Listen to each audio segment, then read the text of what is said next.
For a long, long time, the Arctic was a place you saw on nature shows every once in a while, and some interesting pictures of polar bears and seals, and pretty much you knew if you went up there it would be hard to survive on your own. Now, all of a sudden it seems, everybody wants it.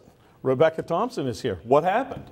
Well, it's predicted that the Arctic, specifically the seabed floor, contains a quarter of the world's energy resources, untapped energy resources. So as you can well imagine, over the past number of years, there have been several countries that have all been trying to work out this scientific claim that they can claim this Arctic seabed. Now, it's the UN Commission that ultimately will decide. It's actually the UN Convention of the Law of the Sea, which is the law that governs over who will own the seabed.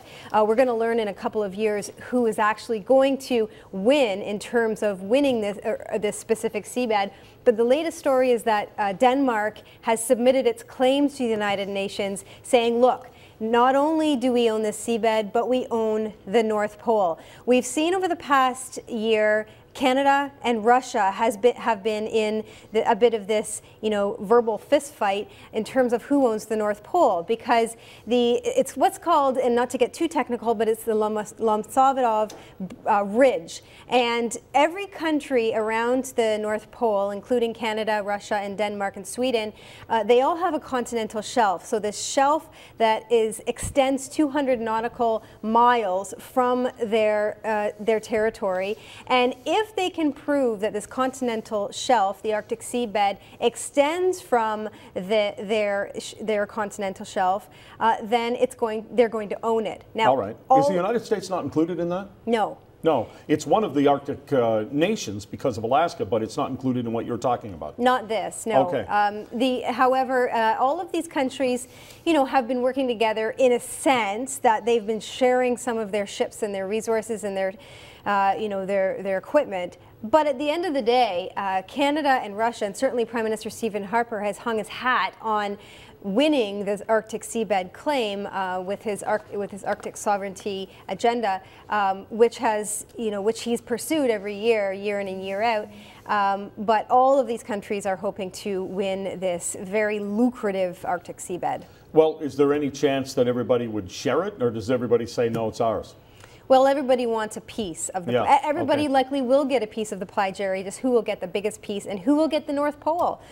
Because ultimately, the North Pole sort of encompasses the center of this whole Arctic seabed area. And so who is going to be able to claim where the resources lie? So the North Pole itself is actually key to this? It is, because whoever wins the North Pole will essentially win the largest part of the seabed claim. One of the people talking about this from Denmark said, I expect this will take some time. An answer will come in a few decades.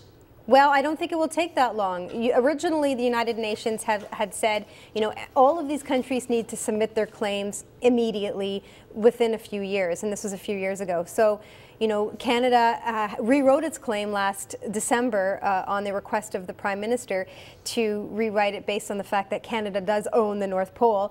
And Denmark has just submitted theirs today to the United Nations. Russia, I believe, will be submitting theirs. And the whole idea is that by 2018, 2019, the United Nations is going to make this grand announcement. That's why all of these countries are rushing to submit their claim. It's not going to take decades. There's no doubt going to be fights between these countries when the United Nations makes this announcement. But it does represent the largest untapped natural resources in the world. Well, there are those people who claim that the Arctic is going to melt, and that's a horrible thing. However, some are saying if that is the case, polar ice will retreat, opening up possible resource development and new shipping lanes. So, hey, maybe there's an upside.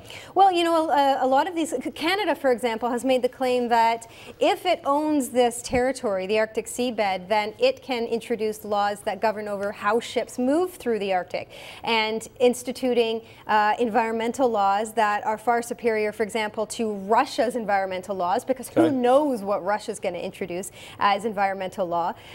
If Canada has the ability to oversee how ships move through its waters, then it's better for the world. So Canada has, you know, more it's in this, you know, skin in the game than just the Arctic seabed itself. All right. Now, if the North Pole itself is so key to this, I have a question. What are Santa's colors? Red and white, Jerry. Are we done? We're done. We're done. Thank you very much, Rebecca.